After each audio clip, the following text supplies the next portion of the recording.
yeah, sorry, your t-shirt, sorry. All right. Cool. Nice one, man. No bother.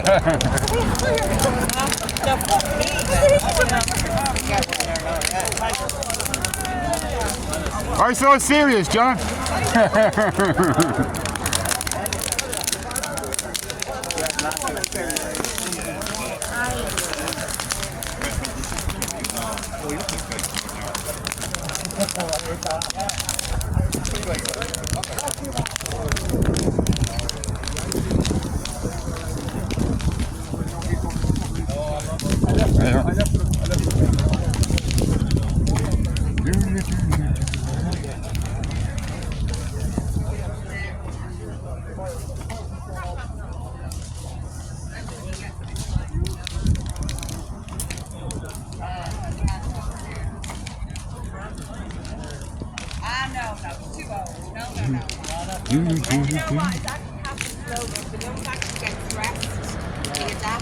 Slow change, as long as you're not going and you're on the knees and all, they're actually fine. Oh, she is? Yeah. Yeah. You don't get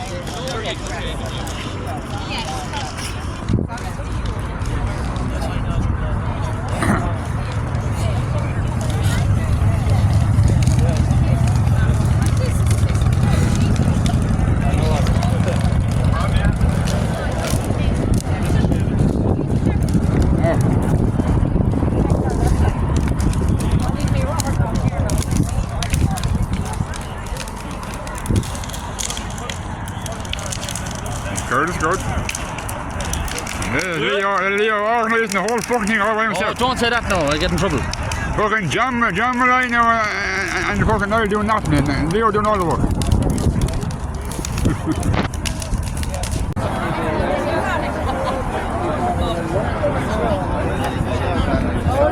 Hey, you know. People are going, man. Tipperary.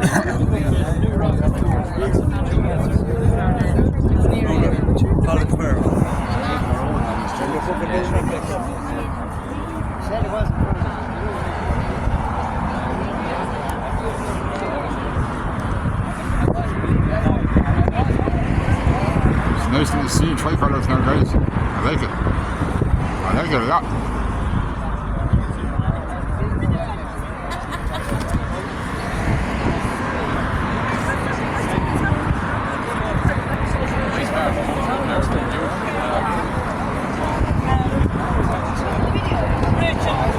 You want to talk to me again? Alright.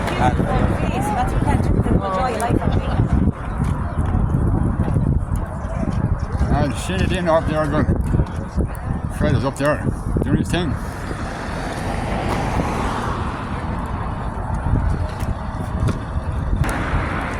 Back to record. He's being advised. And I take a wander around. Try, whoo, fuck, that's warm. Jesus, that fire is hot. Very hot.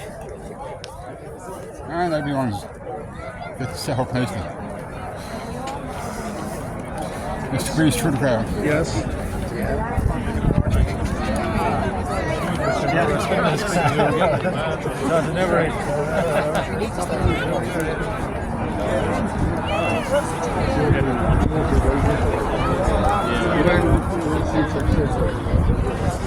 Sure, anyway. You were in such a hurry, you didn't have this. How are you? How are you keeping? Not too bad, you are? Ah, yeah. Okay, tipping away now, all good. Let's hope you have a bit more excitement today. Hopefully, it'll be tough. Two protests, twice I got away with it. The Galway crowd in as well, I must go up and say hello. Oh, yeah. There's going actually. You don't have anything for a roach for me, do you? Oh, yeah. I only have roach paper. Yeah, just a bit of paper or something. Yeah. Second now. Now, just hand out the flags to everybody. You want to just have one here, man?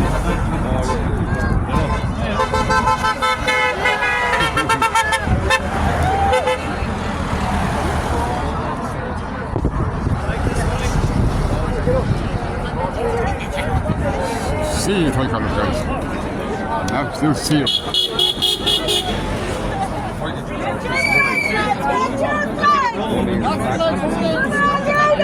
your flags,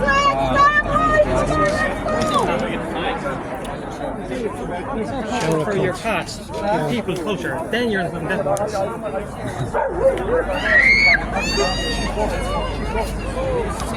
Enjoy later, guys. Who streets? Our streets. Who streets? Our streets. Who streets? Our streets.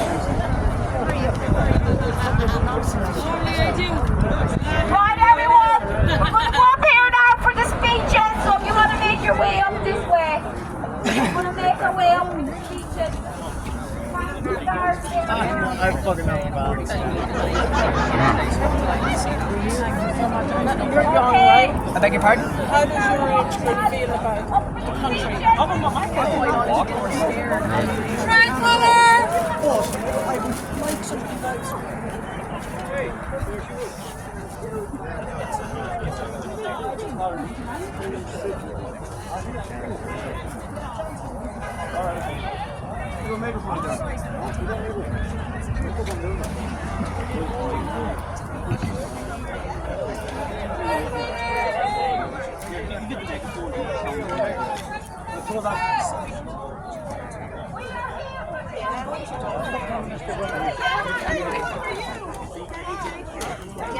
Oh, he's down and around that way corner as well, so I'll be up in a minute.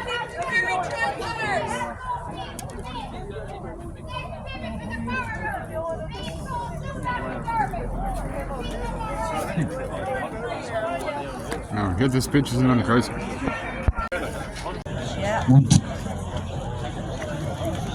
One, two, three, four. 1, 2. 1, 2.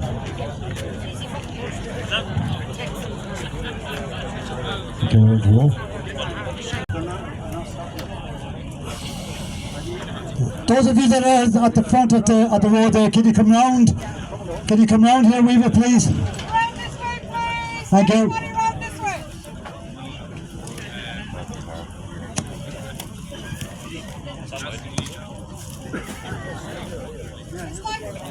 Good afternoon, everybody, and good afternoon to Athlone and Lizzie Wallen.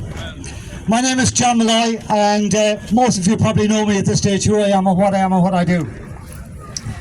I'm not going to go through the reasons why we're here today. We have somebody on the side here that's going to fill you in with exactly the situation and as it goes on in Lizzie Wallen. The one thing I do want everybody to do before we go any further is, during the week there, we heard the tragic news of a young boy that passed away. And Shut up for the reason why he passed away is that he was let down by the system. Little lad had scoliosis, and unfortunately he needed an operation. He was put on the back burner, and now because of this and the parasitic government, the poor lad is not with us anymore. So I'd like everybody just for 1 minute to give 1 minute silence in solidarity with his parents and for the young lad. Thank you. In memory of Harvey.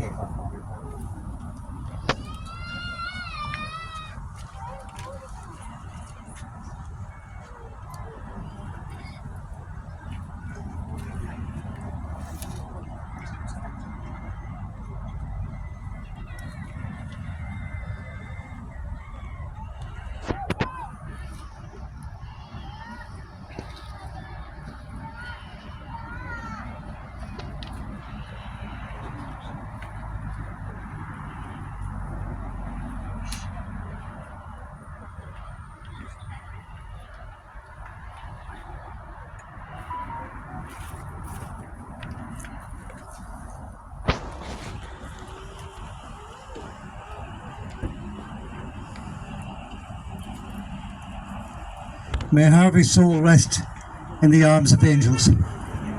Thank you.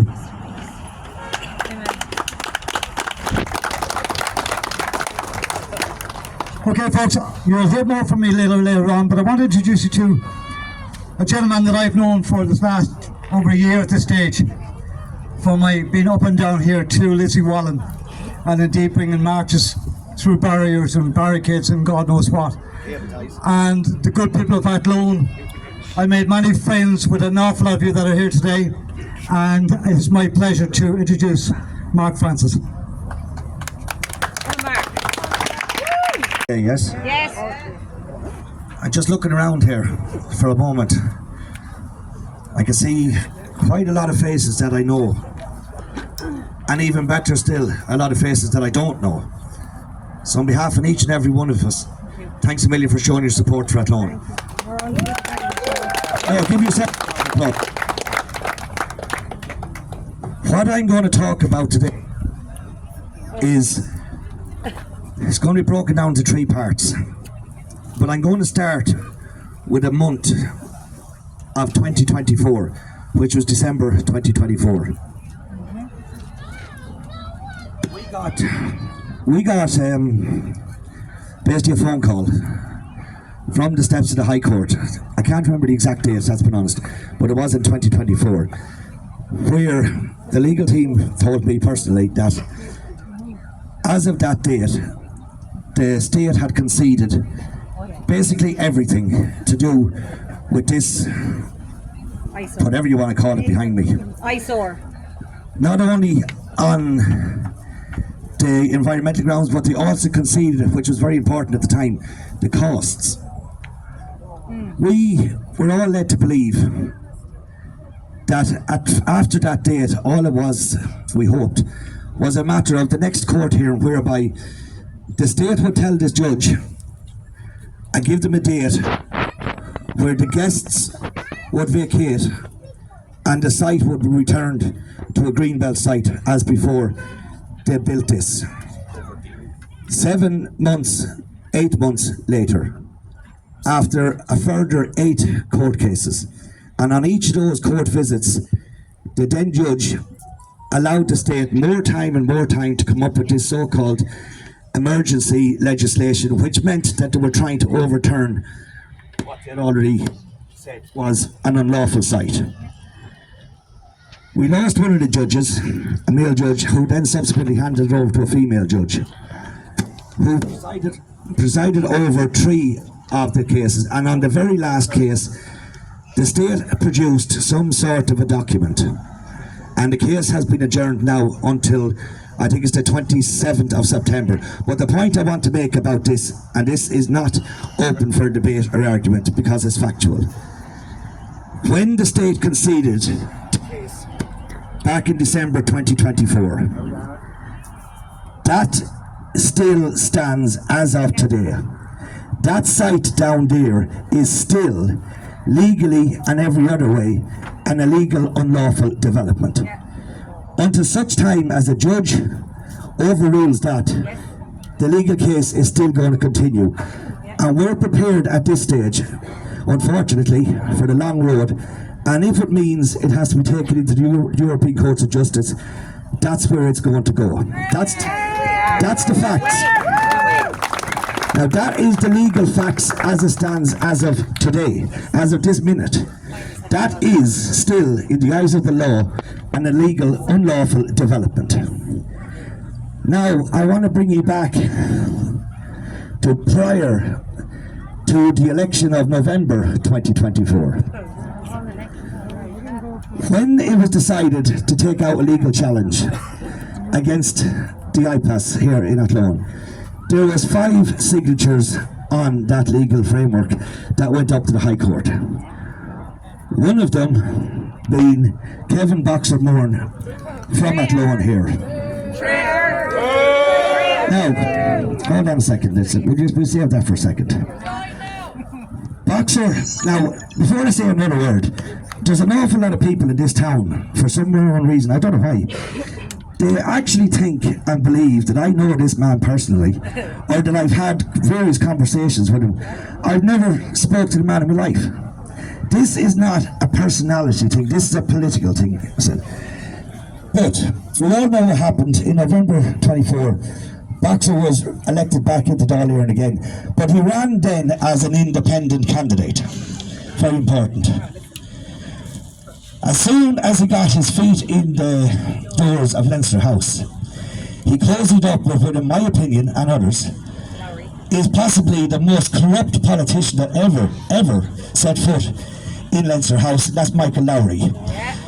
Between the two of them and a few other independents, they set up a group which were part of, this is a very important point, they became part of the negotiations for the programme for government, the government we have in situ now. He then pulled away because of the role he got. He became a minister. Legally and everything else, he had no choice but to pull away. That's accepted. But, and there's a huge but, from that day he got elected, not when he got minister, he has never, not once, ever, showed his face, spoke out publicly, supporting us, or for that matter, against us. He's just disappeared completely. A couple of weeks ago, that's actually less than 2 weeks ago now, Paul Hogan and the other three lads that are still on the legal team put out a statement on Midlands 103, briefly outlining what I'm going to come to now.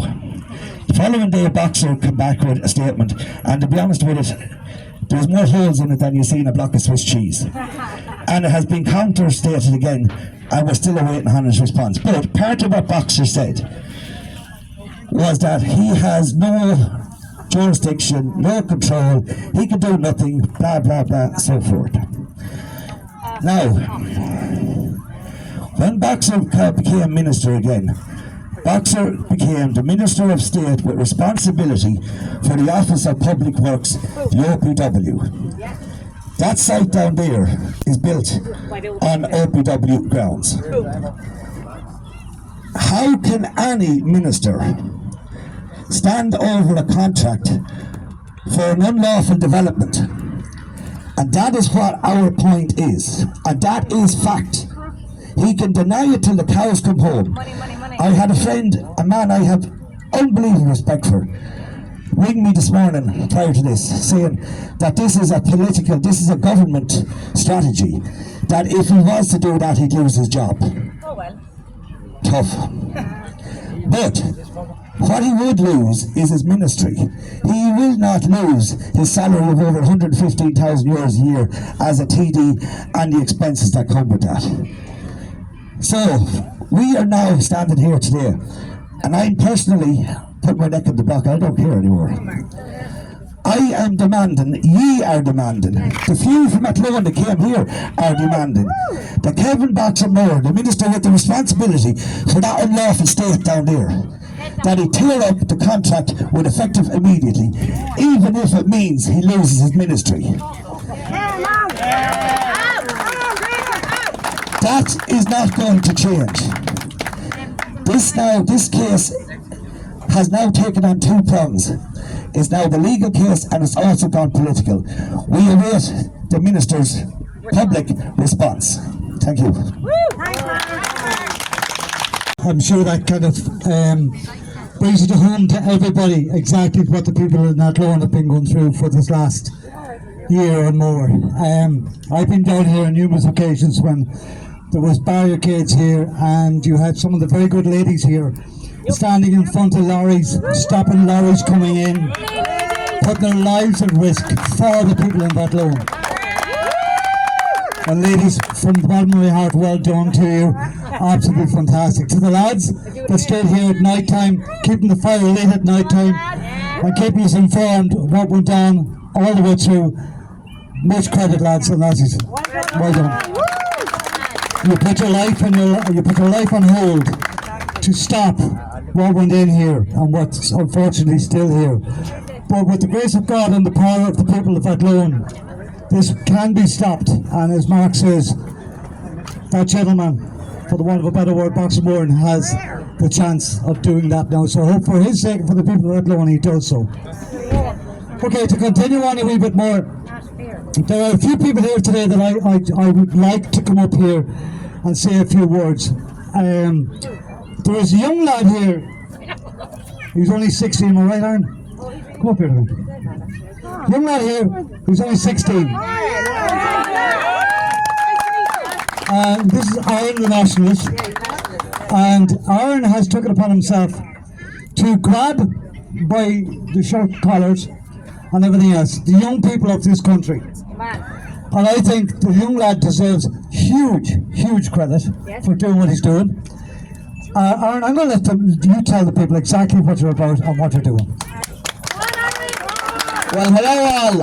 I've came from Kildare to show my support for the people of Athlone, but first I would like to apologise for my appearance. I have just came from work, otherwise I would be much better dressed. But what I am trying to do, what I'm going to do, is I'm going to give the young people of Ireland a voice, because we have nothing, and as it stands, we will have nothing. Day by day, our future is taken away by those traitors in the Dáil and given to the people that they call the new Irish. Well, I have something to say to the new Irish directly. Unless the blood of your ancestors is seeded into the soil that we walk on today, no amount of paper will ever make you Irish. And as it stands, the youth will be given a voice, and the youth will take a stand against their future being taken away from them. And that will happen on the 24th of August at the Garden of Remembrance at 2 p.m, where we will march for our future, where we will speak out against these issues that have been destroying us, such as mental health, housing, immigration. These are all issues that take away our future. And I, quite frankly, and I assume a lot of you have as well, have had enough of the way we are the fighting Irish. We will not allow this to happen. So we will show in force on the 24th, and we will take a stand. And for all the young people out there is another way you can take a stand through Children na Héireann. Children na Héireann is a youth advocacy group where we can speak out on issues that are affecting us, and we can finally be given a voice and taken a stand and be seen for the first time in Irish history. But until then, and until the 24th, the best thing I like to say, and I'll say it now, Eric Ladies and gentlemen, I'm an activist. If this is our future, we're okay. Well done, man. Well done, thank you. I think every man, woman and child of any age should follow that young man. He's got a hell of a future ahead of him. And you know, us old fellas, and there's enough of us here, I tell you, we fight every day of the week, and we put out different clips of what's happening around the country.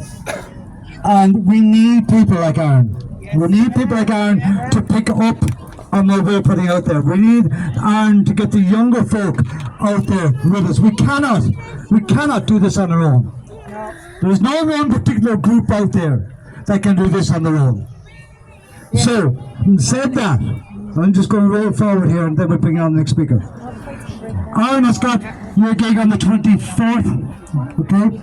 There's also in Sligo on the 30th, the following Sunday. There's an iPass going into Sligo, which really needs a bit of support. You're probably talking looking at maybe 500-600 single male iPass 1 clients going in there to Sligo City or Sligo Town. So they need support up there. We have a government at this moment in time that don't care about you, don't care about your kids, don't care about your parents, your grandparents, and are putting us right down into the gutter day by day, bringing forward legislation after legislation after legislation, and that is not worth the paper that's actually printed on. But that's what they're doing. So we, the people of this country, everywhere, in every town, in every county, have got to get together. Have got to club together.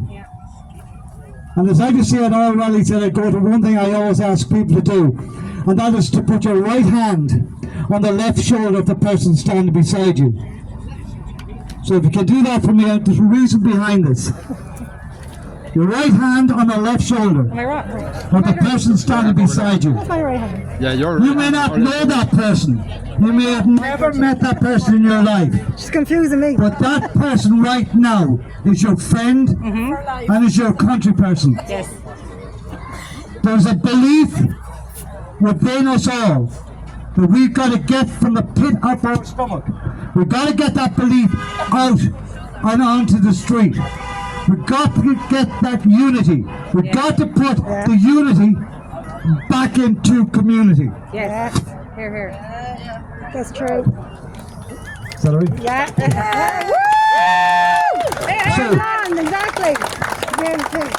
We have the show of clowns that are going back into the Dáil Éireann, including Boxer Moran, on the 27th or the 17th of September at 2 p.m. No, they're not. No, they're not. Thank you. We are this for everybody and anybody out there in social media. I'm asking each and every one of you, bring your tractors, bring your lorries, bring your cars, bring your uncles, your aunties, your nephews, your people from your community, everybody, your grannies. I don't care who you bring, but bring everybody in a show of unity to the Dáil to stop the parasites getting back in. If we allow them back in, we are only going to cause more trouble for ourselves. We got to save this country. We got to save our grandparents. We got to save our mothers and fathers. We got to save the baby in the mother's womb, because that's what we have to look after. So everybody, on the 17th of September, come to the Dáil. Now I'm asking all the politicians that are out there, the selected, unelected, I'm asking all the individual politicians that are independents to all just get it together. Sit down at the table. Work out your differences. Get rid of whatever ego might be there. Because singularly, you are all very brilliant people. But putting it all together, put the whole lot together into a unity of people, you are more powerful. And do not forget that the Irish people, the power of the Irish people, is stronger than the people in power. Will we let him say something very quickly? Yeah, go on. Something that was just literally brought to my attention there when I was chatting there in the background, and it is extremely relevant. Looking at, basically it's a small turnout, but we were expecting a hell of a lot bigger than this. But prior to today's meeting today, we were talking amongst ourselves. One of the biggest issues in this country at the moment is not the fact of being iPad centres. The biggest issue in this country, and personally I think, is of Ireland itself. Yeah, divided. They're completely, totally and utterly divided. Every single solitary mainstream media and news outlet, even this one today, have a narrative across their headlines: anti-immigration, anti-asylum seekers. That's not what this was about today, and they all knew this, but they still ran with that narrative. I had 2 phone calls yesterday and 1 phone call this morning, and this brought it home to me. The biggest problem is with the people, they are afraid of their lives to be branded. Now, there's 3 wonderful names going around at the moment. We all know them. It's been used by all the mainstream media: far right, racist, extremist. See the flags, the Irish flags. There is an abundance, and it's getting bigger, in this country of people that find insult with that flag. I fly it proud, buddy. If I fly that flag and it brands me far right, racist or extremist, I'm fucking proud of it. Each and everybody here needs to talk to their friends, because we all know friends who are afraid, don't want to be labelled, don't want to be branded. Talk to your friends, get them to come out. There's no point in hiding in the background. You need to be here, you need to be on the street, you need to do exactly what John has said here. You need to get up to Dublin. Any more of these demonstrations, peaceful demonstrations, and this, look, oh, by the way folks, you are all far right. Look at all the bullying, look at all the trouble you're causing. You know, who's all the trouble you're causing? You won't see one media outlet, mainstream, that will post this. I can guarantee that. Listen, once again, talk to your friends. Get them to come out. Don't be afraid. Fly the flag. Don't be afraid of it. Thanks everybody. And to put the flags down here, and it's given us opportunity of using the speaker system. We come all the way from the very top of the Donegal, Niall McConnell.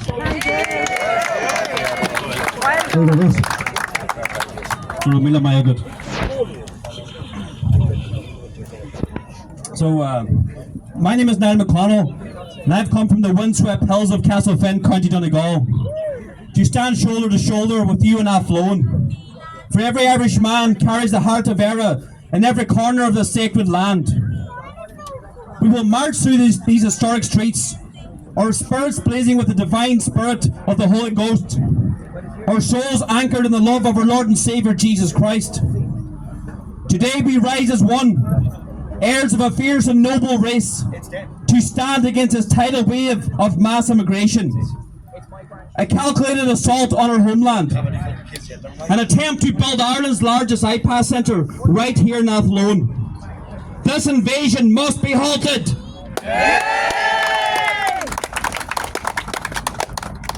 Our streets are no longer safe for our people, and we face the grim fate of becoming strangers in the land our ancestors bled for.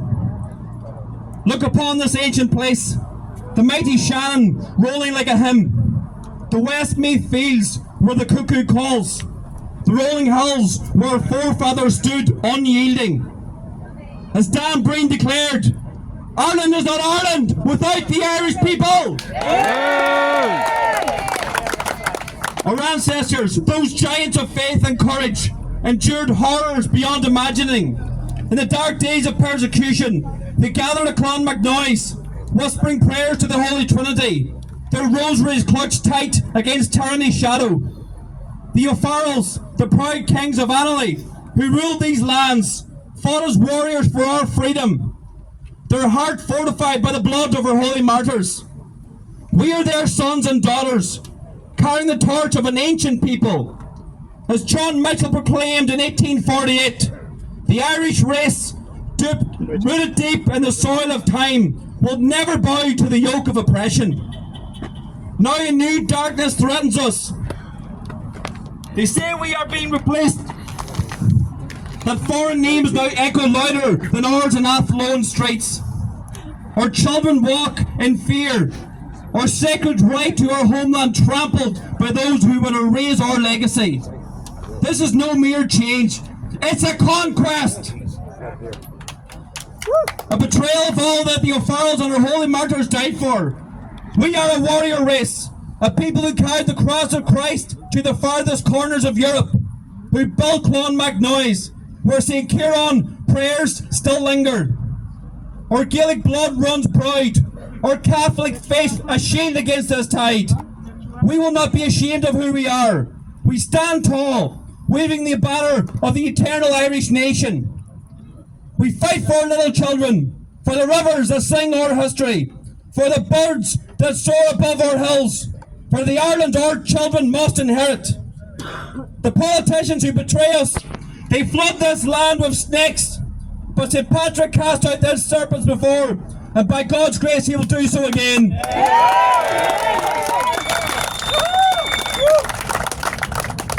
We call upon the Holy Ghost to guide us, the prayers of our martyrs to strengthen us, as we stand firm against the modern tyranny. By the faith of Columkill, by the courage of O'Malley, by the might of Beru, by the passion of Red Hugh, by the resolve of Owen Roe, by the cry of Emmett, by the vision of Tone, by the sacrifice of Pearse, we vow, Ireland is ours and ours alone!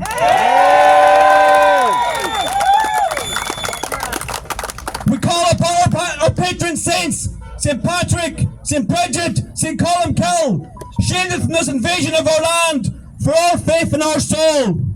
In the name of the Holy Trinity, we declare, Ireland belongs to the Irish! Stand with us now, cast out these betrayers, shield our sacred land, and lead us to triumph.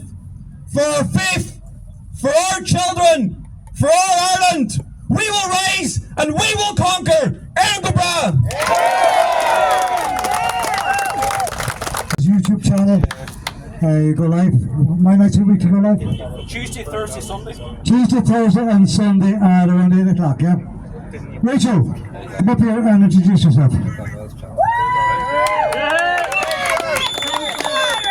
Obviously, you know, my name is Rachel. I'm part of Shinnin Adina, and I'm actually part of the Limerick group. So we're proud to stand here today in support of our brothers and sisters in Lizzie Wollen, where over 1,000 men are due. How long more are we going to swallow the lies and the corruption that those arrogant politicians who think they own this country, our country? Silence by us all is absolute consent. Every day they're taking our rights piece by piece. They believe that they can trample over us all without consequence. We are not here to bow to rulers because they work for us. They twist the truth for profit and greed, stealing our children's future and making it unbearable to live in our towns and villages. They want division. They want each and every one of us to hate each other, so we forget who's actually pulling the strings. So here's the truth, lads. There's power. Their power dies the moment that we forget about yesterday's egos and pride. We might come from different places and have different ideas, but the goal is still the same, and we need to act like it. Division is their weapon, but unity can be our shield. So lads, let's march together, let's be together, and most importantly, let's resist together. Because divided, we're going to lose absolutely everything. It starts here and it starts now, today, lads. Get behind Shinnin Adina. Not tomorrow, not next week, here and now. Get behind us, lads, because if we don't, by God, our country is gone. It's gone. This is the line that they fear. This is why they try to take us down daily. So lads, let's stand shoulder to shoulder and let's be the storm that they can't control. Like this, oftentimes when I'm at home I think to myself, you know, God, are we getting anywhere? We're doing loads, but you know, we're being browbeaten. But when I come out to rallies like this and I meet people like you, people with faith and with love for the country, and people give me now a slap on the back and I'm giving them a slap on the back, it's great for that camaraderie, it's great for that unity and that coming together. And no more so than this lady here beside me, who's been at the forefront of the whole Lizzie Wollen situation since day one. And indeed, that gentleman that's beside her there, Leo, another gentleman that has been here as well. So I'm going to leave you the mic for a minute and you can talk away. Good girl, lad. Thank you. I wanted to talk about something that has happened to an awful lot of Irish people, and that is that they're losing their homes. They're getting evicted from their homes. I am one of them. I'm 62 years of age and I have paid rent without bother for 23 years to the one family, and I got in the post a couple of weeks ago just a form that says you have a no fault eviction. So I am one of the people. Before this I was going out helping homeless Irish people and trying to look for places for them. This week I rang 12 auctioneers in the locality. Not one has a house to rent to an Irish family, nor have they got a derelict cottage that could be bought with a small bit of land. I'm not only losing my home, my 3 adult sons are, and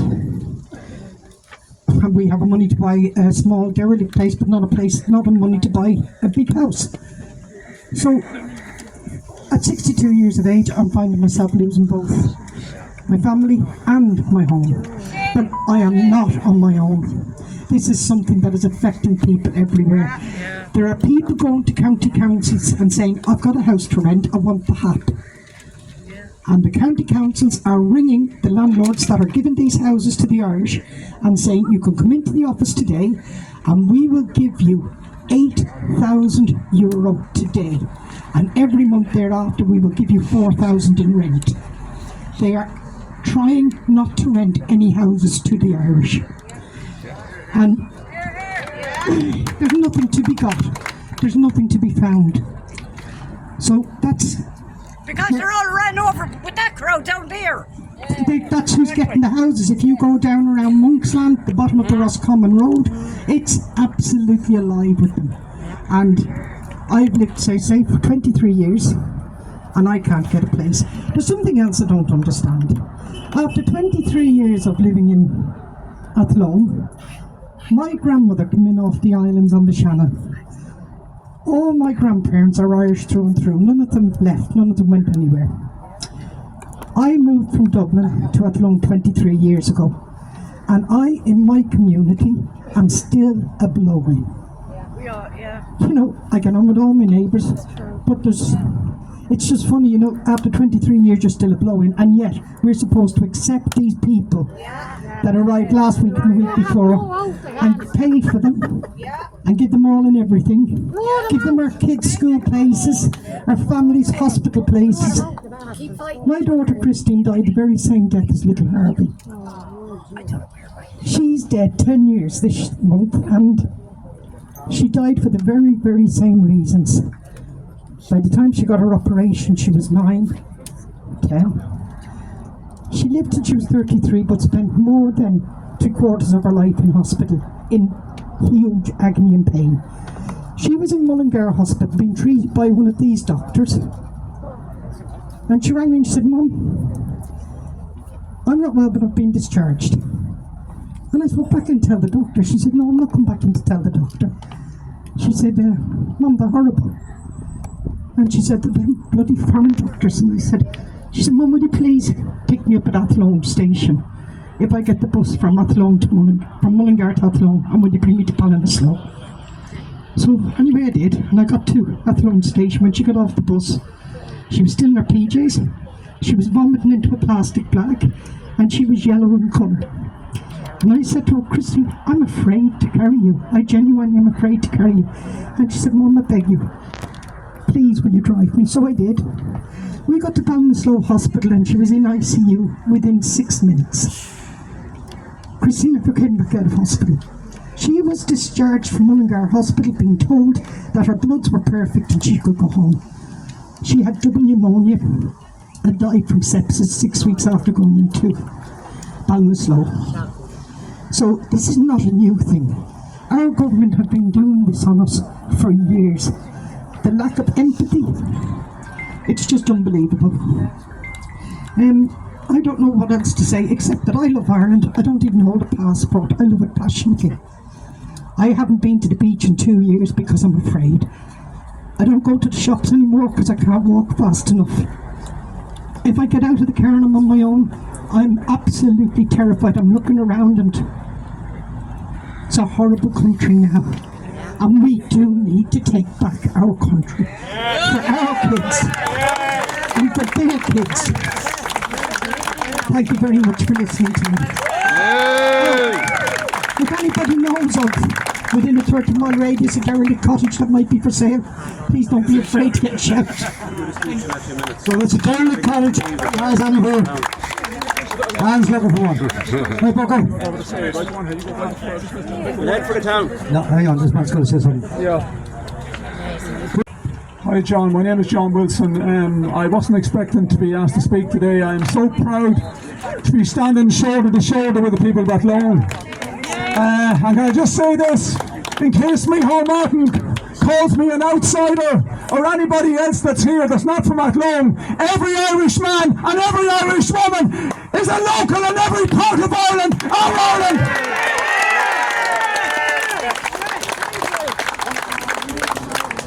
Can I just say that the primary responsibility of every government is to take care of its people.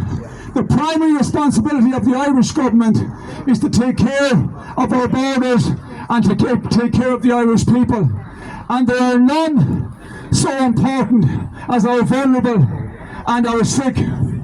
And just, John, in relation to what you said about poor Harvey a few minutes ago, can I just say that I spoke to a medical professional recently and I asked him, what level of pain do scoliosis patients suffer? And this doctor told me, he said, hellish pain, he said, hellish pain. And our traitorous government have let little Harvey die. And there are many, many other little young boys and young girls suffering the same hellish pain that Harvey has suffered for many, many years. At least he is in the hands of God. He's at peace.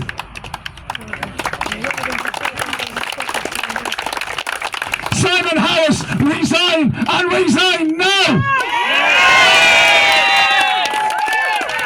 And Harris, if you don't do the decent thing and resign, we, the people of Ireland, with God's help, will force you out of office!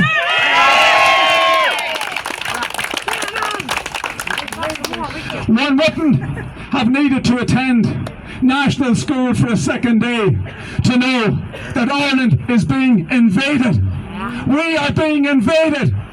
Every individual, every person that claimed asylum in Ireland after travelling to safe countries to get here is a bogus asylum seeker. Just finally we have to move here. Sorry, finally can I just say this? We are not going to stand by and let our country be destroyed. We are not going to stand by and let our country be destroyed. There is strength in numbers. Yes. Unified, we will not be beaten.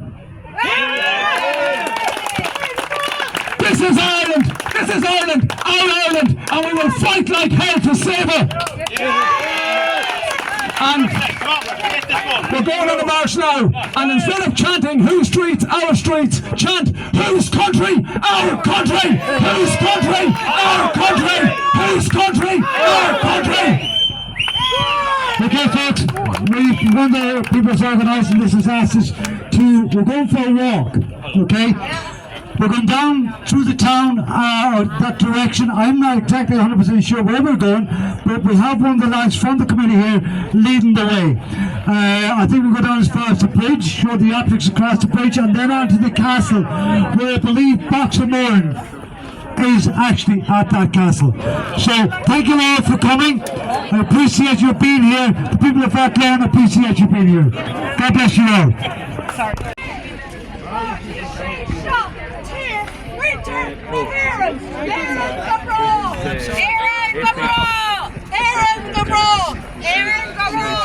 Athlone says no! Over 2,000 unvetted, undocumented men! And as you walk on by on the streets, then you'll be wondering, yeah, when it's not safe for your daughters, your children, your mothers, even ye men are not safe. These men are criminals. And they're coming to Athlone. And you're a racist wolf. You're a racist fucking dog, you traitor. You traitor. You're a traitor. I'd rather be a racist than a fucking traitor. Attacking us all. I'd rather be a racist. Attacking the car. Nobody is safe. Never in Irish history have I ever heard of a car being stopped. And ITE and all these other radio stations, the migrants are being invited and paid, given pocket money. Have you got pocket money? They have. That's it, like,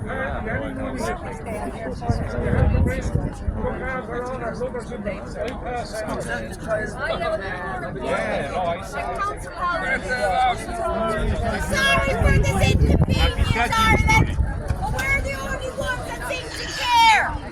We care about our society, and we care about our culture. But right now, most importantly, we care about our safety. Ireland is not the Ireland it was once upon a time. It's not safe. And we're not going to adapt our way of living to facilitate people who were never, ever asked by us to come into this country. I agree. I support that statement. I'm not messing. Okay, lads. Likewise. See you again. Thanks so much. Yeah, we're not bad. So are you. You're everywhere. That's great. How are you getting on anyway? Fight yourself. I know. You're bringing this picture now.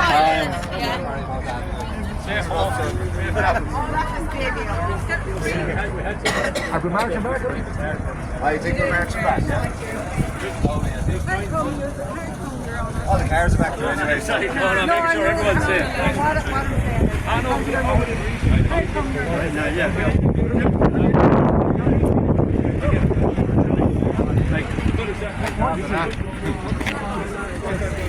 What's it going to do?